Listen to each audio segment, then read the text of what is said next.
حضرت بشر حافی رحمۃ اللہ علیہ بغداد میں رہا کرتے تھے تو سارا شہر آپ کی عزت کرتا تھا۔ ایک تاجر تھا بغداد کا، وہ کہتا سارا شہر پیار کرتا تھا جناب بشر حافی سے، پر مجھے نہیں اچھے لگتے تھے۔ بھئی آپ کو کیوں نہیں اچھے لگتے؟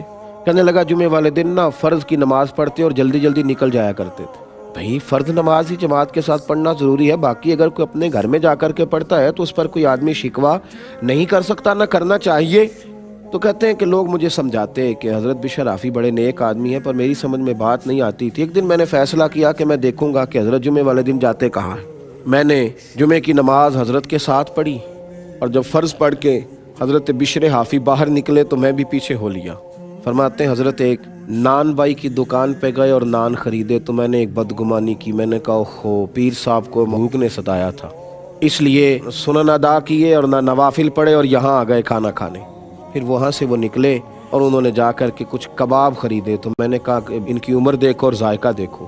کہتے ہیں یہ سامان جمع کر کے تو حضرت جنگل کی طرف بڑھے، اور جنگل سے ذرا سا گزرے تو ایک کچی بستی شروع ہوئی، اور لکڑی کا دروازہ باہر سے بند تھا۔ جناب بشر حافی نے اس کو کھولا، اور کہتے ہیں کہ میں سوراخ سے دیکھ رہا تھا کہ ایک ضعیف، بیمار اور فالج زدہ بزرگ چارپائی پہ لیٹے تھے۔ جناب بشر حافی آگے بڑھے تو ان کے منہ سے پانی اور رطوبتیں نکل نکل کے ان کی داڑھی کو بھگو رہی تھیں۔ حضرت دوڑ کے آگے بڑھے، پہلے انہیں سیدھا کیا، پھر مٹکے سے پانی پیالے میں ڈالا، اور پھر اپنا امامہ کھول کر، پگڑی کھول کر، اس کا پلو پانی میں بھگو کر اس بزرگ کا منہ دھویا، پھر انہیں بٹھایا، اور پھر جب پہلا لقمہ توڑ کر کے ان کے منہ میں ڈالا تو وہ بزرگ رو پڑے، کہنے لگے بشر حافی 14 سال ہو گئے تو ہر روز آتا ہے، مجھے تو میرے اپنوں نے بھی چھوڑ دیا ہے، اس لاش کا بوجھ تو کب تک اٹھائے گا؟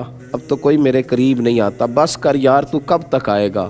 میں پتہ نہیں کب تک زندہ رہوں گا۔ تو جناب بشر حافی نے ان کی آنکھوں سے آنسو پونچھے، پھر دوسرا لقمہ ڈالا اور کہنے لگے آج کے بعد نہ کہیے گا، بلکہ آپ مجھے معاف کر دیں، مجھے ذرا دیر ہو گئی آج آنے میں، آج جمعہ تھا، ابھی تو میں نے سنتیں اور نفل بھی پڑھنے ہیں۔